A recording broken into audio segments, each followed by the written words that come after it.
morning, good morning, good morning, good morning, church family, good morning, morning devotion family.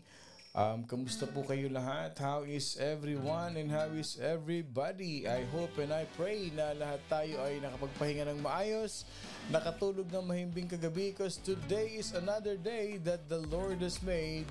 We will rejoice and be glad in it.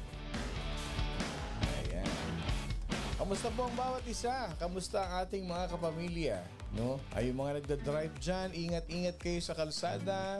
May God's traveling mercy be upon you mga kapatid. At ingat mga nasa trabaho.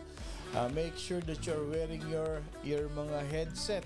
Okay? Baka mapagalitan tayo.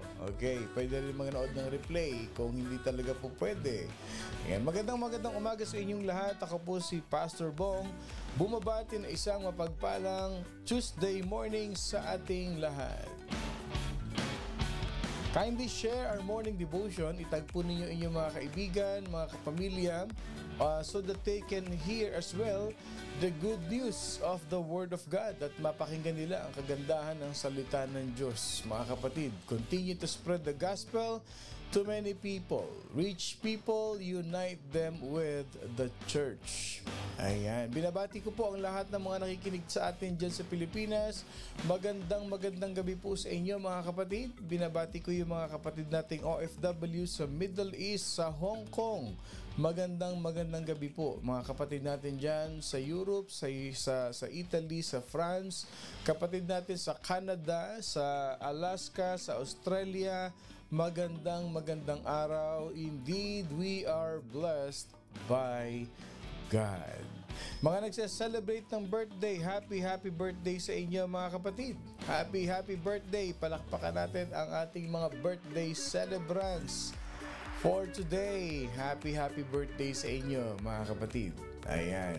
Yung mga nagse-celebrate ng kanilang anniversary, happy anniversary.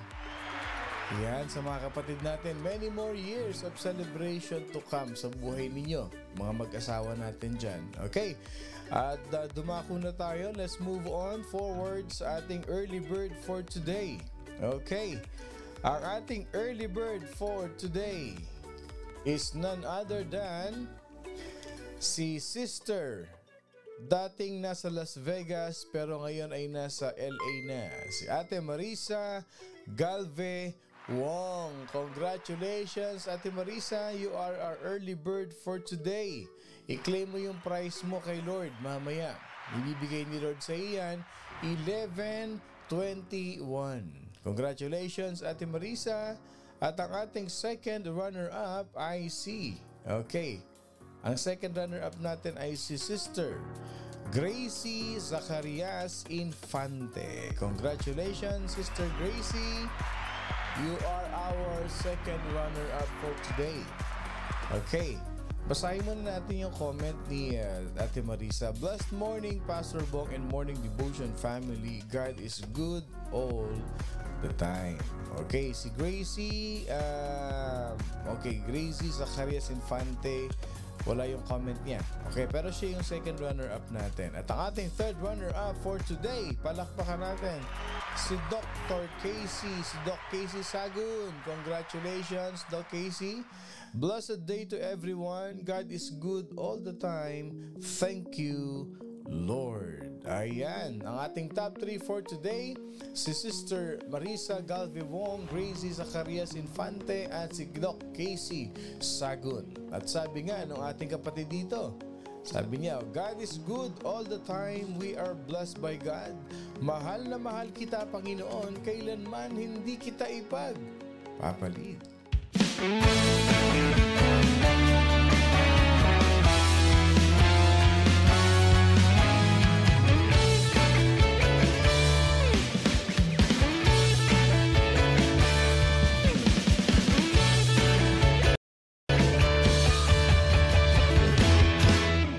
Mahal na mahal kita, Panginoon.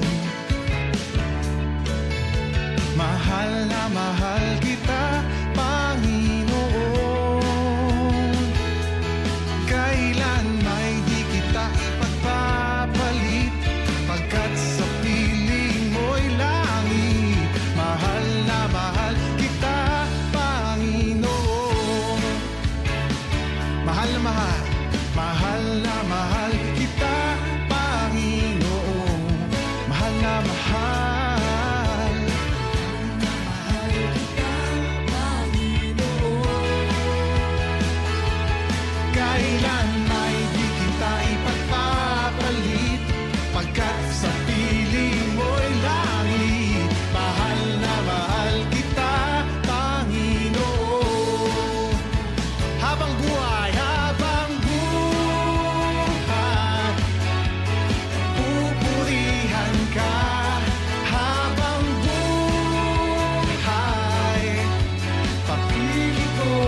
morning, good morning, good morning. Good morning kay Brother J. Katz Catolos. Good morning, brother. Morning devotion family, do you remember that we once agreed here na nagpadala tayo ng tulong sa ating kapatid sa Pilipinas, no? Remember that very sweet baby na tinulungan natin na si Baby Cat, who is now in the presence of the Lord. Yung po kanyang father ay kasama natin ngayon sa morning devotion. Siya po yung nandito ngayon na nag-comment. Blessed morning po sa inyong lahat dyan, Pastor Bong. Siya po si J. Katz Catolos, no? Siya po yung father ni Kat at nag-message sa atin yan, sa ating church family, that he is so thankful sa pinadala nating tulong sa kanya, no? Magandang gabi kapatid. We are so blessed to have you here at morning devotion family really loves your family, and we prayed for you. We prayed for your entire family. Ayan. Thanks for being here. Good morning kay Brother Richie Akuman. Good morning kay Sister Lourdes Mazo. Good morning kay Sister Monesa Coffee de Guzman. Good morning. Good morning. I'd like to watching from San Francisco, California, USA. Ayan, good morning po. Ayan, sabi ni Lourdes, good evening po sa lahat. Blessed morning po sa inyo dyan. Good evening, nasa Pilipinas. Okay. Okay. O, kung saan man. I'm sorry kung nasa Pilipinas. Yeah, good evening. I'd like to read one comment here. Maganda yung sabi niya kanina. Magandang morning everyone. Here po, God bless po. All praises to Jesus. Ayan. Good morning, Pastor Bong. May the Lord's strength po continue to sustain you.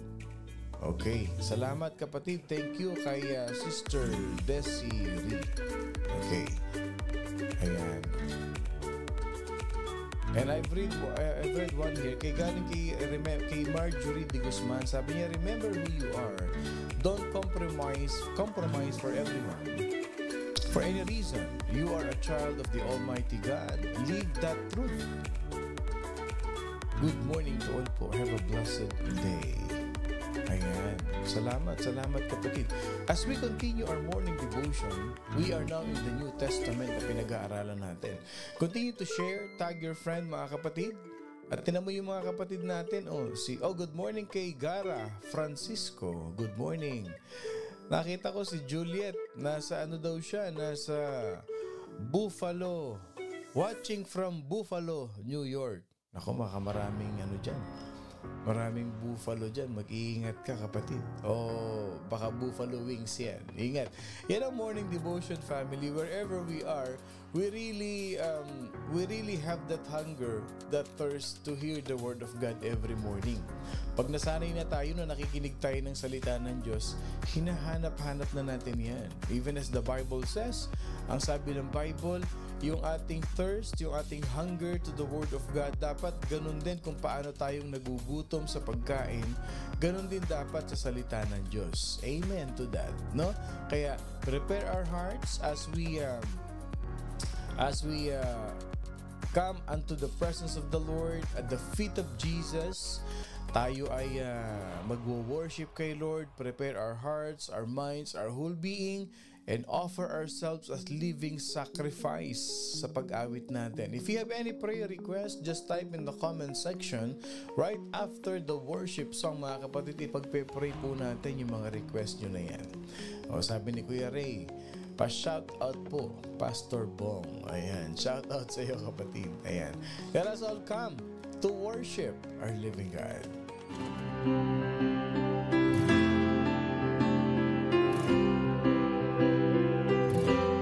Blessed assurance, Jesus is mine. Oh, what a foretaste of glory divine, heir of salvation, purchase of God, born of His Spirit, washed in His blood. This is my story, this is song, praising my Savior all the day long. This is my story, this is my song, praising my Savior all the day long.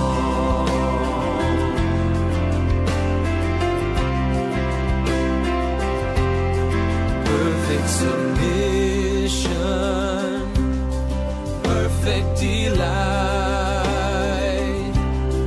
visions of rapture now burst on my sight. Angels descending, bring from above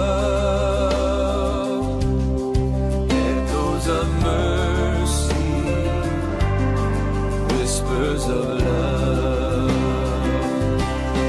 This is my story, this is my song,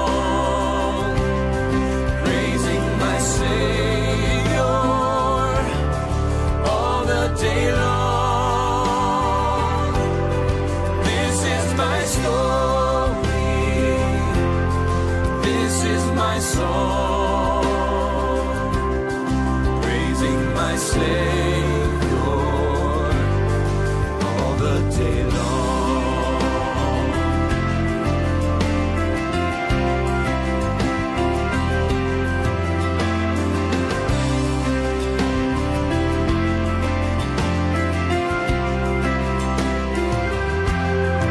Perfect submission, all is at rest. I and my Savior am happy and blessed, watching and waiting, looking above, filled with His goodness, lost in His love. This is my story, this is my song, praising my Savior all the day long.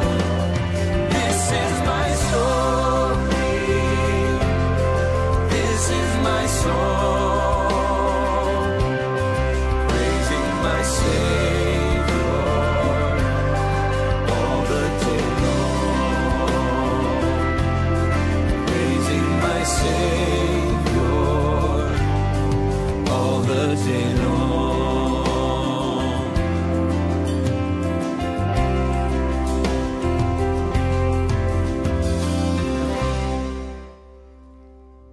This is my story. This is my song. How many of you will agree with me that the greatest story of our life is the time that we have received Jesus Christ in our life? Ilan sa atin dito ang naniniwala pinakamagandang istorya ng buhay natin ay nung tanggapin natin si Jesus Christ bilang ating Lord and personal Savior? How many of us will agree with me? How many of us believe that our life living for Jesus is the greatest story of our life? Alam po ba ninyo mga kapatid, do you know that living every single day of your life and you feel the power of Jesus Christ in your heart and your life is a very powerful story that we can write sa buhay natin. Yung pong provision ni Lord araw-araw. Yung bang nararamdaman mo yung presence ni Lord sa buhay mo. And then suddenly your tears will just flow down. Yung papatak na lang yung luha mo because you can really feel the powerful presence of the Lord in your life.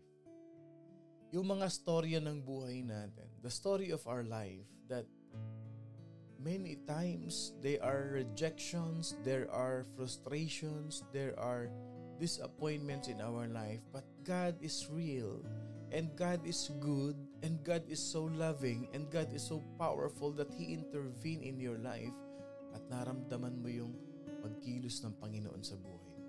Mga buhay na nabago, mga relationship na nag-heal, trabaho na nagkaroon ng biglang pagdating na hindi mo inaasahan na beyond what you expect.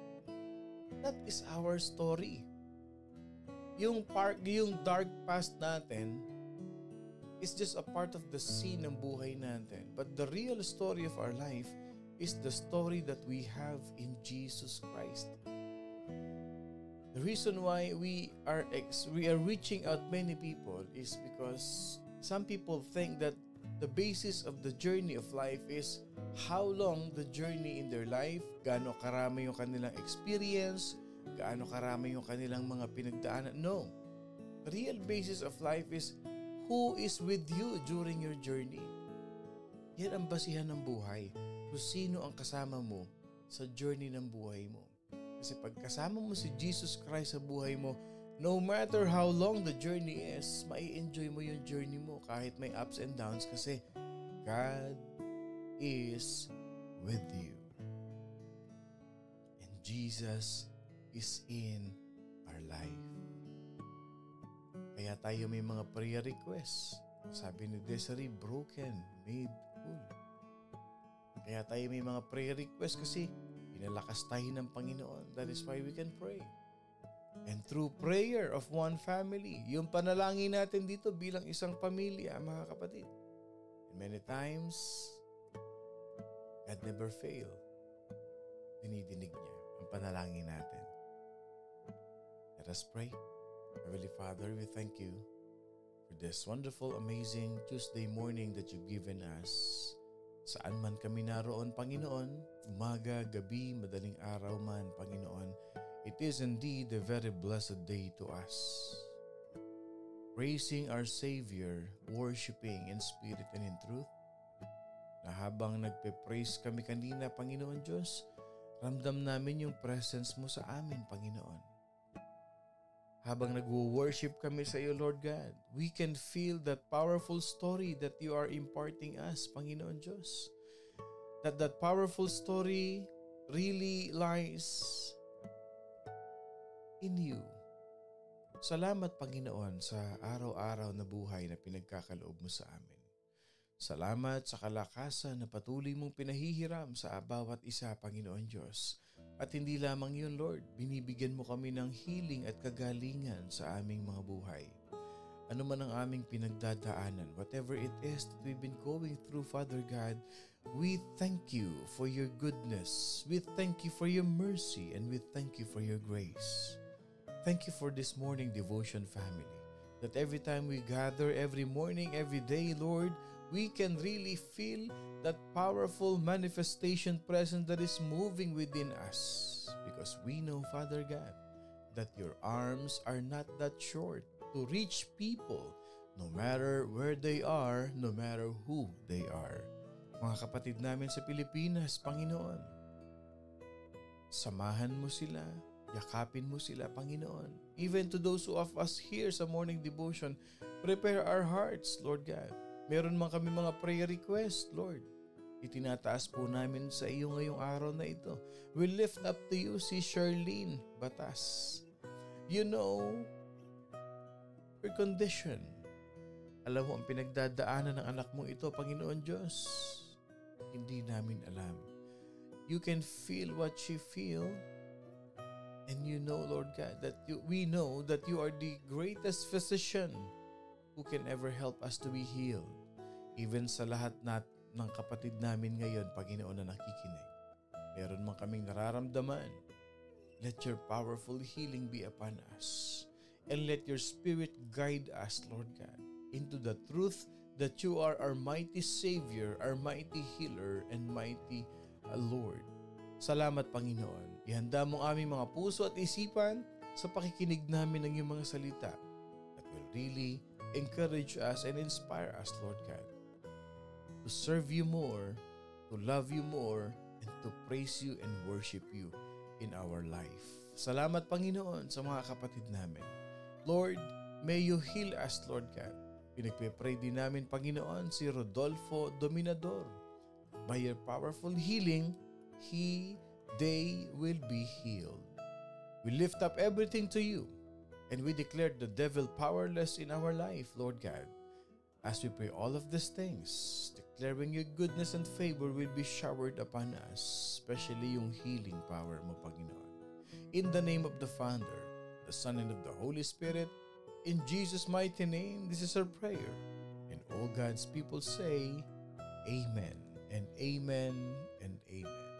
Magandang umaga po sa inyong lahat. Ako pong muli si Pastor Bong, bumabati na isang mapagpalang Tuesday morning sa ating lahat. At ang ating pag-uusapan ngayon as we continue our 66 books of the Bible series is in the book of Mark. Yes, the book of Mark. Pag-aralan naman natin ngayon, ano ang significance ng book of Mark sa buhay natin? What is in the book of Mark and how it signifies, how it will help us, what is in of it, mga kapatid, na dapat nating matutunan. And I will tell you, it is a very powerful lesson for us because we can see the essence of the Gospel of Mark in a single verse. Wow! The essence of the Gospel of Mark, we can see in a single verse. Ano yung nagha-highlight? Ano yung nagdadala sa book of Mark? Mark chapter 10 verse 45. If you have your Bible in you, you can open your Bible, you can read it with me. No, I was not able to flash it on the screen. But Mark 10 chapter 45, it says, "The Son of Man not come to be served, but to serve, and to give His life a ransom for many." Wow. Powerful yan. Okay, bago tayo magpatuloy, let me just have a sip of coffee.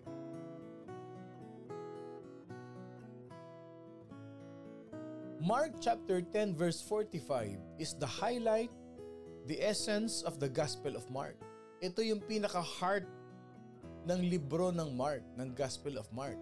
And if you will read the book of Mark, chapter after chapter, the book of Mark unfolds the dual focus of life.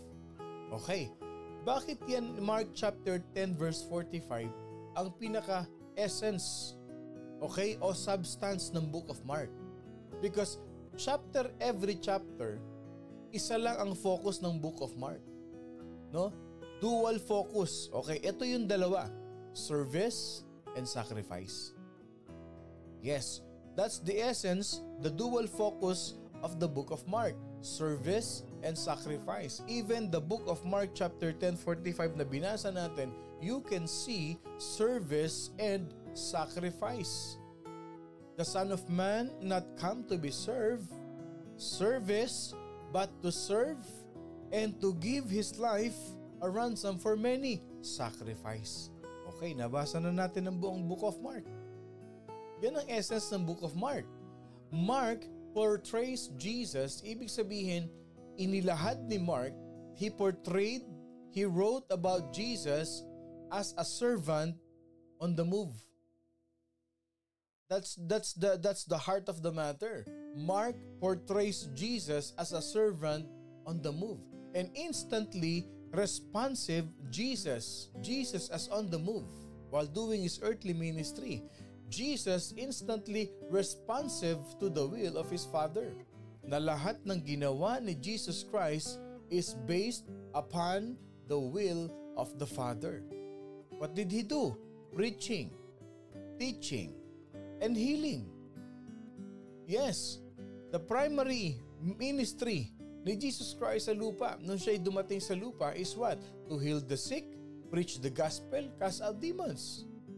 He preached, He teach, and He healed, and He cast out demons. The Savior is seen what? Makikita natin ang ating Panginoon Diyos, si Jesus Christ, when He started this ministry, we can see Jesus Christ ministering to to the needs of others, even to the point of death.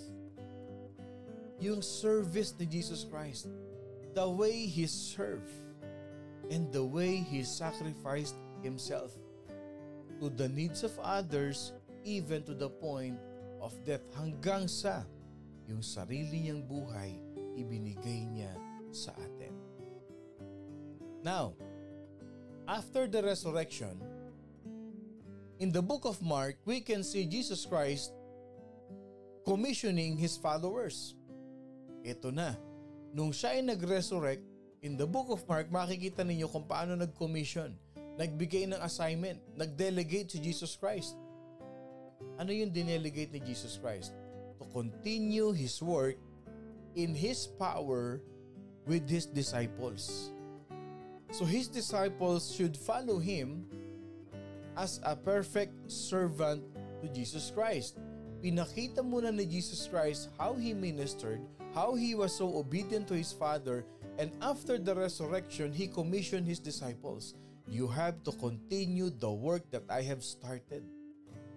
And that is to preach the gospel. Yung Great Commission. Nakukuha natin? He taught His disciples how to be a perfect, how to be a servant of God, how to serve others, how to love God, how to love people. Ipinakita lahat ito sa book of Mark. Okay? So the ancient title for this gospel, okay?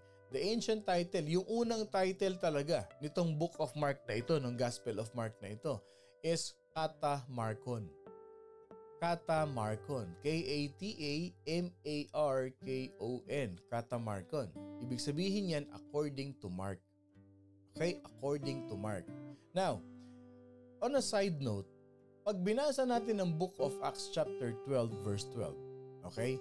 Mapapansin natin, bakit ang pangalan ni Mark is John Mark? Doon natin mababasa. In Acts chapter 12 verse 12, sabi niya, "So when he had considered this, he came to the house of Mary, the mother of John." Okay, kaya ayoko mako-confuse kayo. O sino tong John na to? Sino naman ito binabanggit ng Bible na ito? Siya rin yun. Sa Acts chapter 12, the mother of John, whose surname was Mark, where many were gathered together praying.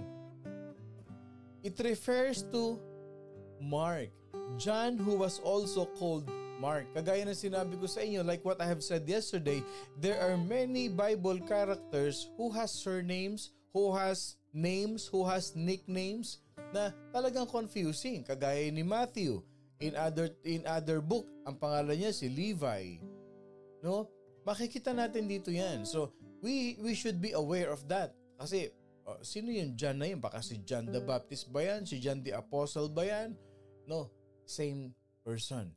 Si Mark yon, John Mark. Acts chapter 12, dalawang beses minention yan. Okay, when Paul was with Barnabas, Acts chapter 12, and Barnabas and Saul returned from Jerusalem when they had fulfilled their ministry, and they also took with them John, whose surname was Mark. Okay, who is Mark? In the Bible, little is known about Mark. Hindi masyadong na-emphasize ang buhay ni Mark. Hindi masyadong na-emphasize yung kanyang genealogy. Kanino ba galing yan? But one time, he associated with the Apostle Paul. At yung partner ni Apostle Paul na sino? Si Barnabas. Ibig sabihin, si John Mark or si Mark who wrote the Gospel of Mark, he associated, sumama siya kay Paul at kay Barnabas and accompanied them on a missionary journey to Antioch. Ibig sabihin yung pagsasama ni Mark at ni Paul, alam niyo naman si Paul kung saan nagpupunta yan. Sa Tarsus, sa Antioch, sa Philippi, sa Caesarea, pupunta yan sa Corinth, iba-iba. Now, when Paul was with Barnabas ministering to Antioch, John Mark or Mark, he comes with Paul. Sumama siya sa kanila. Okay, ito naman na isa. Baka akala natin, baka nakikita natin the four gospel o si Mark, akala nyo disciple. Hindi disciple ni Jesus Christ si Mark. Mark was not one of Jesus' 12 apostles. Okay? So traditionally says that he was very close to Peter. Si Mark sobrang close kay Peter. And that he probably based his gospel account largely or majority on Peter's eyewitness testimony. So si Mark, malapit talaga siya. Tandaan natin mga kapatid, when Jesus Christ commissioned his 12 disciples, his disciples discipled as well. Okay, yun yung multiplication method na ginagamit ng mga disciples noon. Probably, itong si Mark, dinisciple ito ni Peter. O isa ito sa mga nawin ni Peter na lumalim sa Panginoon. And that he was called by God to write the book of Mark or the Gospel of Mark. So obviously, ang nagdi-disciple sa kanya, ang malapit sa kanya si Peter. So ibig sabihin, yung instance, yung senaryo, lahat ng mga na-absorb niya kay Peter, yun yung sinulat niya. Okay? Largely, let's say mga 80%, yun ang kanyang sinulat. And after that, paring sa iba pa nang galing yung kanyang mga sinulat na yan. Why? Because kung mapapansin niyo ang Book of Mark, not like Matthew. Si Matthew, which is a disciple of Jesus Christ, he was there personally with Jesus Christ. Anong mapapansin niyo? What can you notice in the book of Matthew? He quoted a lot of old scriptures from the Old Testament. He quoted a lot of Old Testament scriptures in his gospel. While the book of Mark, mga kapatid, he never quotes the Jewish law. Mark appears to have written for first century Greek and Roman Christians. Okay, bakit majority ng mga sinulat niya is Greek and Roman Christians? At hindi siya nag-quote ng Jewish law. Ang isa lang ang kinote ni Mark. Okay? Mark quotes the Old Testament I think twice or once, mga kapatid. The first time to announce the coming of John the Baptist as it was written in Isaiah 40 verse 3. Yan ang kinote ni Mark. Yung pagdating ni John the Baptist. Okay? Isaiah 40 verse 3. The voice of one crying in the wilderness, prepare the way of the Lord, make straight in the desert a highway for our God. Itong si Mark, he often translates Aramaic words and phrases into Greek. Okay? Yung mga Aramaic words, let's say yung si Jesus Christ, he speak Aramaic. And even his disciples, they converse with Aramaic language. So probably, pag naiintindihan niya yung Aramaic, let's say ito, Tagalog, nag-uusap tayo ng Tagalog. Okay. Ang kwentuhan natin Tagalog, let's say si Sister Vilma nagsishare sa akin ng experience sa ministry niya. Now, I want to document it. Pag sinulat ko yun, gagawin kong English na. Same thing with Mark. Yung conversation nila ni Peter or whoever it is na Aramaic, pag sinulat niya, isusulat niya na yun ng Greek. He will translate it into Greek. Okay. Did you know that the book of Mark is the shortest of the 4 Gospels? And many scholars, Bible scholars agree that it was the first gospel written.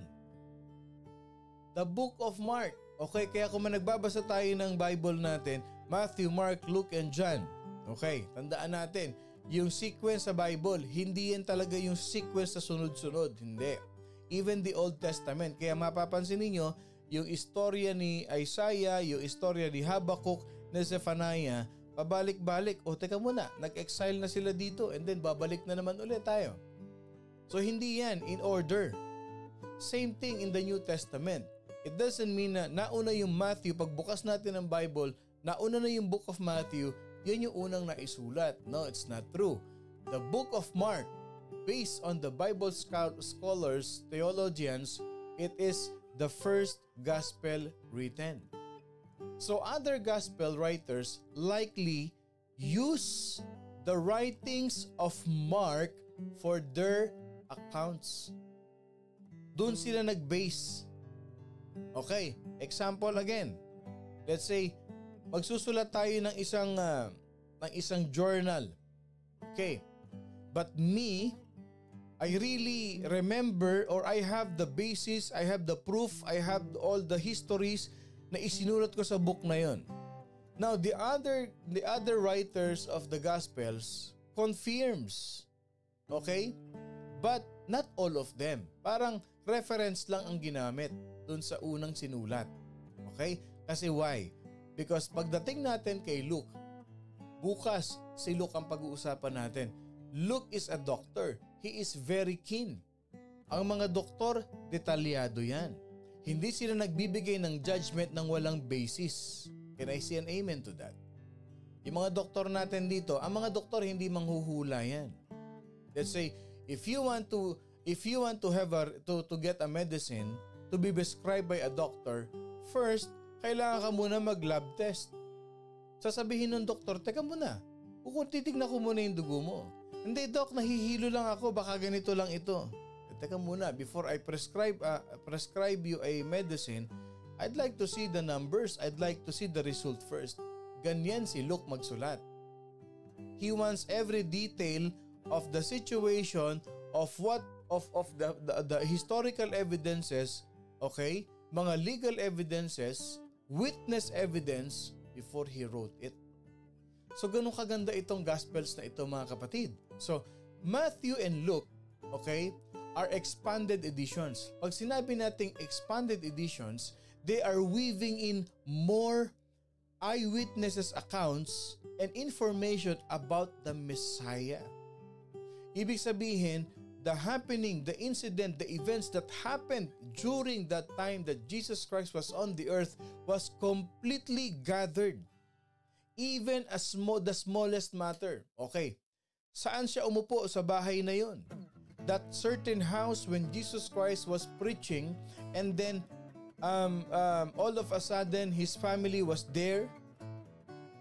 And then sabi ng disciple niya, Teacher, Rabbi, Lord, yung family mo nasa labas. Anong sabi ni Jesus Christ? Yung pamilya ko, yung kasama ko na gumaganap ng utos ng aking Ama. Even kung saan siya nakaupo, ano ang posisyon ni Jesus Christ, nakatayo pa siya doon while he was sitting preaching on the crowd. Ito yung tinatawag nating expanded editions. They make sure that they detail every scenario, every event. Kung sa panahon natin ngayon, look at this, if in our generation right now, the way we document things is meron tayong recorder, meron tayong video cam. That time, whatever it is that they can squeeze or they can confirm, they will put it in writing. Eh isipin niyo kung gaano ka-sharp ang memory nitong mga Bible authors na ito. Even John the Baptist. Isipin niyo si John the Baptist. Si John the disciple, John the beloved. Isipin niyo, sinulat niya ang book of John 60 years after 60 years na namatay si Jesus Christ. How sharp that memory is. Eh ang mga tao sa panahon natin ngayon, yung kinain nila ng umaga, hindi na nila matandaan pagdating ng hapon. Why they were able to do that? Because the Bible is God-breathed words. They were guided by the Holy Spirit. Let's pause for a moment. The reason why you have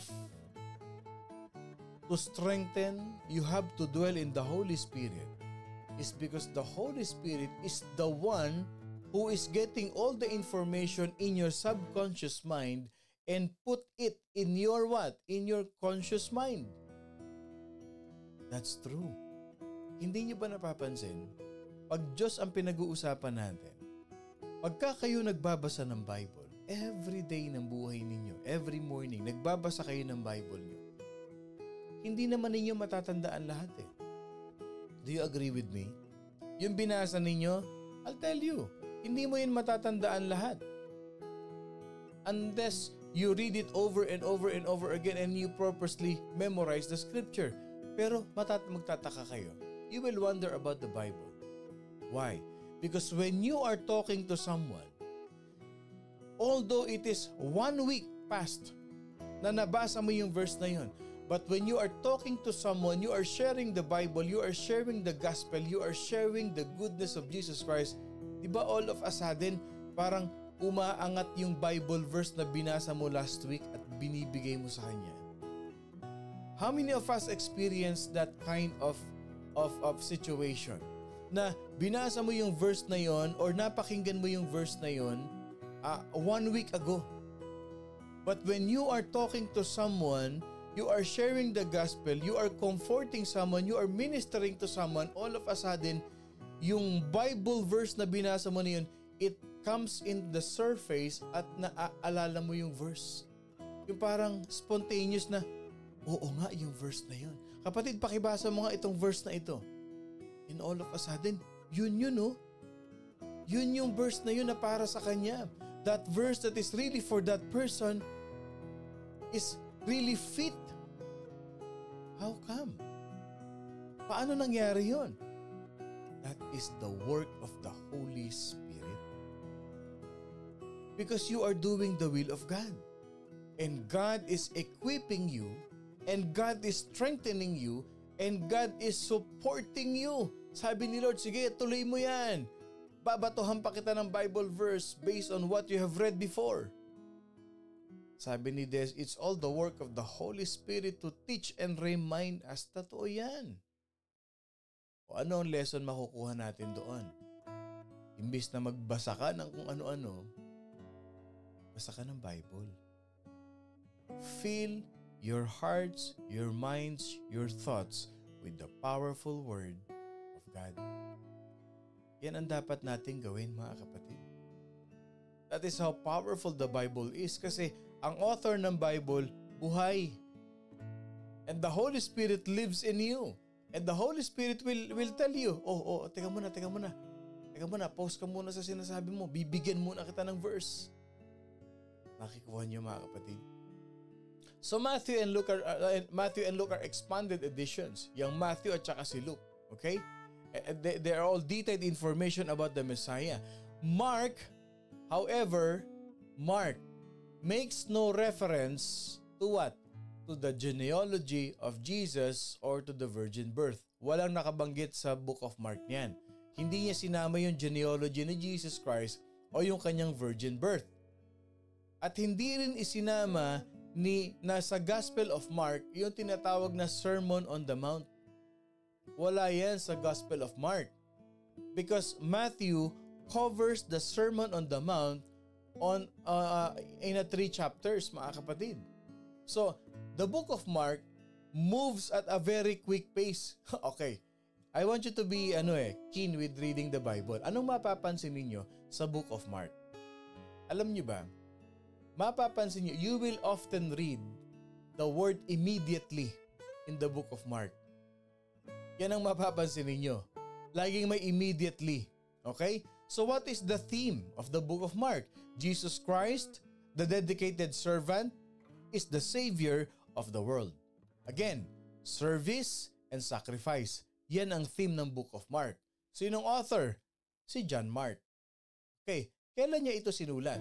When was the book of Mark written? The book of Mark is generally considered as the earliest of the Gospels. Ibig sabihin, it was written like 50 ADs or 60 ADs. Okay? Pinakauna ito sa 4 Gospels. Okay? Anong structure ng Book of Mark? Listen to this. Okay, ito na tayo. Ang structure ng Gospel of Mark, the first part of the Book of Mark is it talks about the years leading up to Jesus' public ministry. Okay? Focusing on John the Baptist. Okay, ito yung first part nito, yung introduction o yung papasok pa lang si Jesus Christ sa kanyang pagmi-ministry. Kasama dito yung ministry ni John the Baptist. Okay, Mark chapter 1. Mababasa natin yan. And then, the focus, ang kasunod naman nun, yung focus ng sinulat ni Mark, nakafocus sa ministry ni Jesus Christ sa Galilee. Okay? Chapter 1 and chapter 6. it focuses on the ministry of Jesus Christ inside the Galilee. Okay. Now, pag binasa natin ang chapter 6 up to chapter 9, yung ministry naman ni Jesus Christ outside of Galilee. Okay, nakukuha natin 1 to 6 inside Galilee. Sa loob muna, sabihin natin sa loob ng kanilang community. Okay.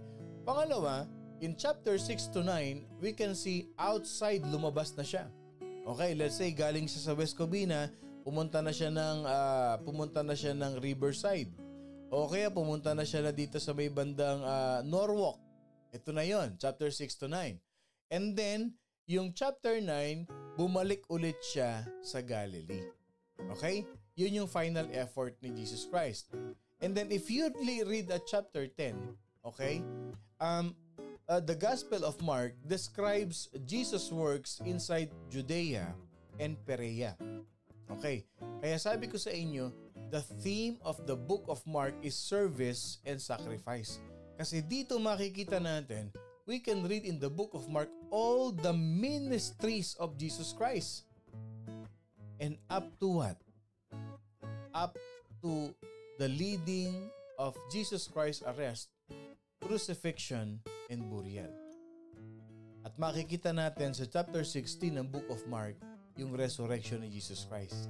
Okay, as you read the book of Mark, I'd like to share you some life principles that plays an important role in this book. Okay, ano ang mababasa natin sa Mark chapter 2 and chapter 4? Ito ang life principle. No Christian has ever been called to go alone in our walk of faith. Bakit? We are saved and Christ is in us, with us, through us. Walang taong na-save na iniwanan ng Diyos. Lahat tayo who is walking by faith, I'll tell you this, God is with us. So no Christian has ever been called to walk alone or to go alone in his walk of life. Okay? Pangalawa, what is the life principle that we can learn is the awareness of God's presence will energize us for our work in the Lord. Okay? The awareness, pag alam mong kasama mo si Lord sa buhay mo, hindi napapagod, hindi nanghihina. Mapapagod pero hindi susuko. Nakukuha natin? If you are aware of the presence of God in your life, you will always be energized by the Holy Spirit. Okay. Pangatlo, what is the third life principle that I want you to learn in this book? Trusting God. Okay. Yung pagtitiwala sa Diyos, mga kapatid. Trusting God means looking beyond what we can see to what God can see. Yung pagtitiwala sa Diyos, mga kapatid, is okay. Pagtitiwala sa Diyos, ibig sabihin yan, you are looking beyond what you can see. Kasi ang tinitignan mo yung vision ni Lord. Mark chapter 5, chapter 14, and chapter 16. Nandiyan natin makikita yan. So, an eager anticipation of the Lord's return can keep us living productively. Pag aware tayo na pabalik na talaga si Jesus Christ and we are His children, mas lalo tayong namomotivate to live productively. Hindi tayo unproductive. We are productive. Okay, so before we end, okay, ito na yung ating moral of the story and the heart of the matter. Okay, if you live in a fast-paced world, okay, sino sa atin dito yung ako when I went to New York, napansin ko, iba ang facing sa New York, iba ang facing sa California. Okay, dito sa California, pwede kang maglakad nang ini-enjoy mo yung weather. Pwede kang maglakad na you like walking in the park. Okay, para ka nagmo-moonlighting na lakad lang, okay lang yun. But what I have noticed when I went to New York, ang bilis ng facing ng mga tao. Parang lahat ng mga tao nagmamadali. Can you relate? Do you agree with me?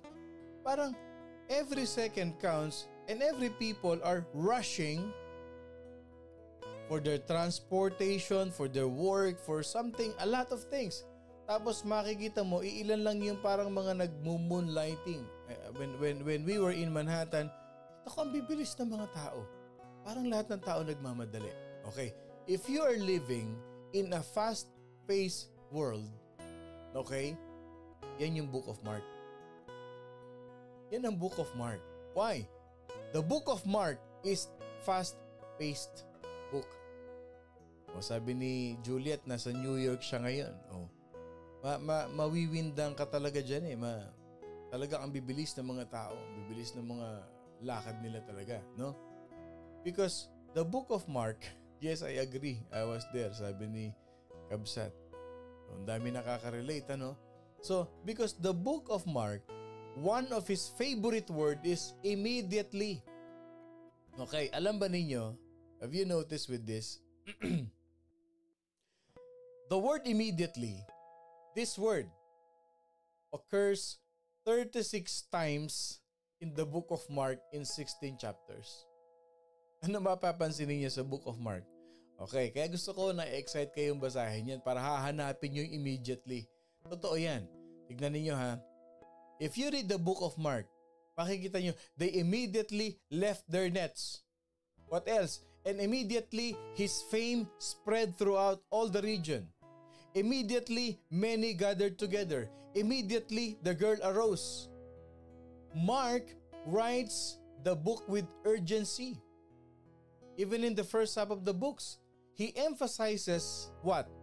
The urgency of knowing who Christ is, who is the Messiah. Nandun yung nandun yung power nun. It is not an accident. It is designed by God. Ang tanong ko sa inyo, is there an urgency for us to share the gospel to many people right now? Yes. So Mark emphasizes the urgency of knowing Jesus Christ as our Savior. Yun yung first half. And the last half is what? The last half of the book of Mark is devoted to why He came to die and rise again to redeem the world. Yan ang book of Mark. First half, urgency. Second half, why did He die and why did He resurrected? For our redemption. So according to the very old traditions, John Mark wrote his gospel from the collections of Simon Peter. Yung sinabi ko sa inyo kanina. Ano ba ang pagkatao ni Peter? Who is Peter? What is his character? Peter is an impulsive person and Peter always act without thinking. Kaya nakita ninyo when Peter was talking to Jesus Christ, di ba sabi niya, hanggang mamatay ako. Impulsive si Peter. And even Peter was the one na tinaga niya yung tenga nung sundalo. Because he's an impulsive person.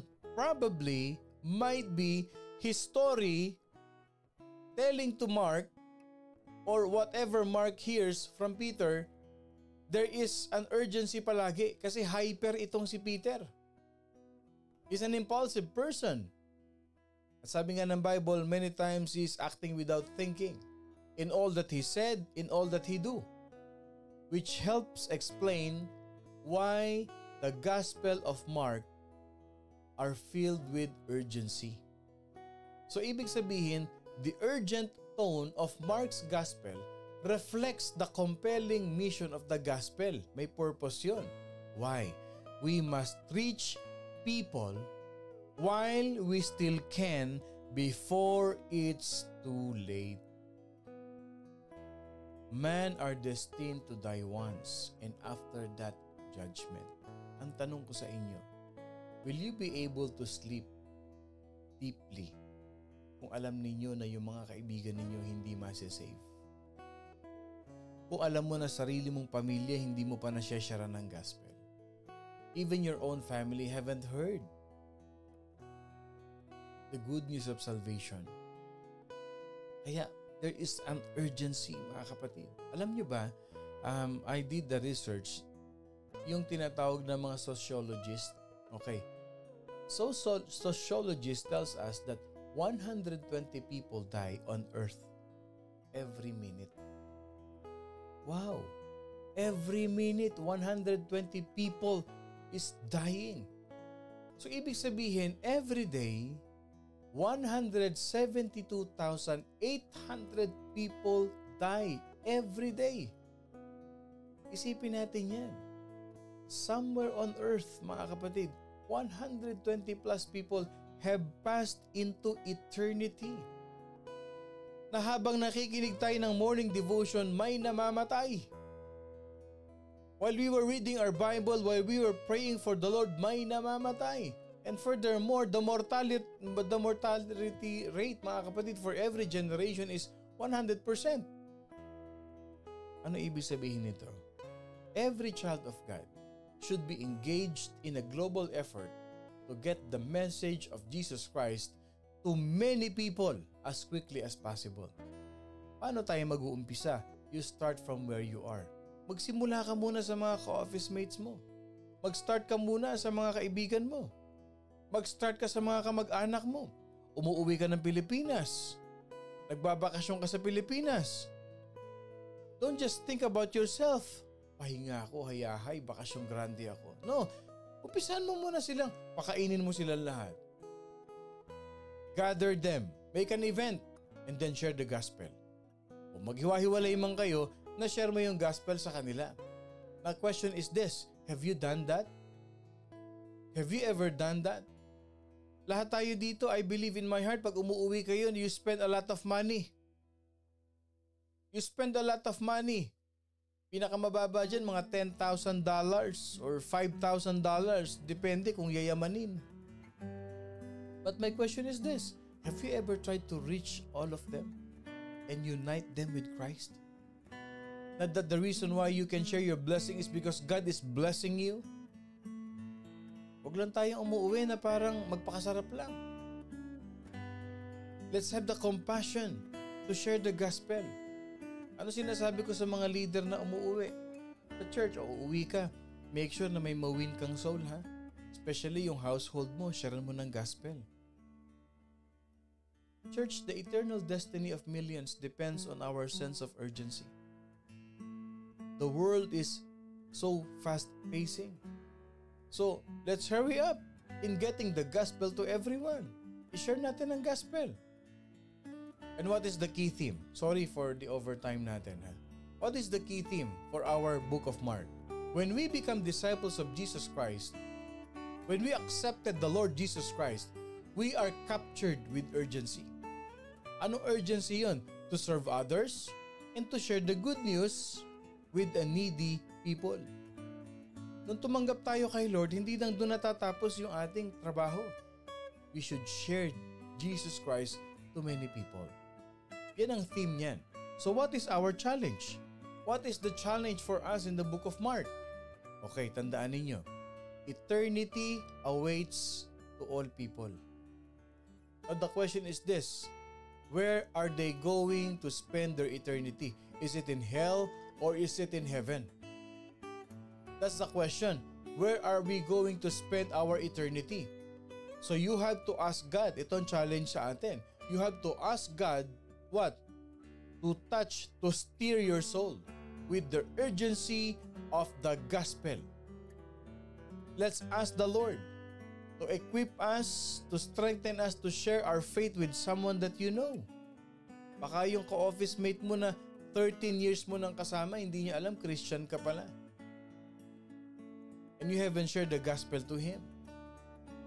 Kung kasama mo sa work, kasama mo sa bahay, and many of us, ay Christian ka pala, akala ko hindi. What is our key verse for the book of Mark? Ito na. Very powerful verse for all of us. Mark chapter 16, verse 15.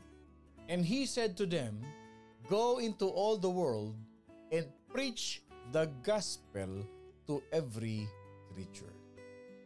And he said to them, go into all the world and preach the gospel into every creature. That's the urgency of sharing the gospel to many people. Share the morning devotion. I-share natin yung blessing natin. Become a blessing to others and let them experience the goodness of the Lord in their life.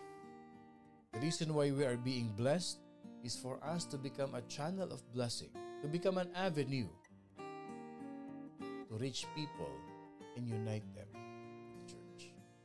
Let us pray. Lord, we thank you for this powerful reminder to us, Lord.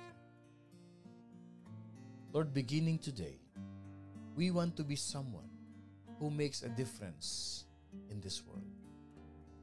Use our morning devotion family to make a difference to someone whom we know, to someone whom we love. Relatives, friends, use us, Lord God, mightily to proclaim the gospel to many people. Help us, Lord God, to meet the needs of those around us.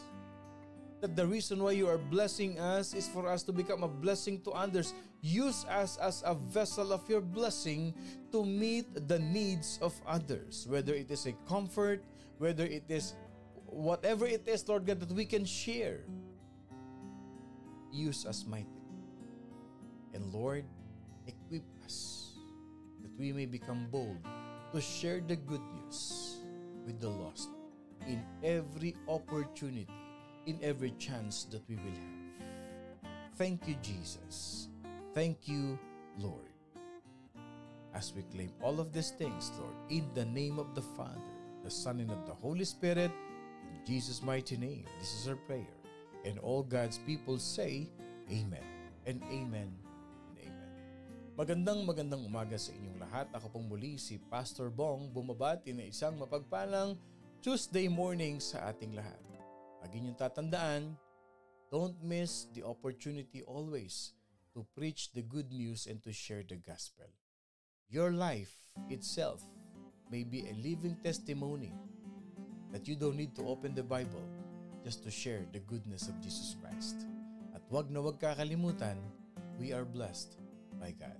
I love you all, mga kapatid, with the love of the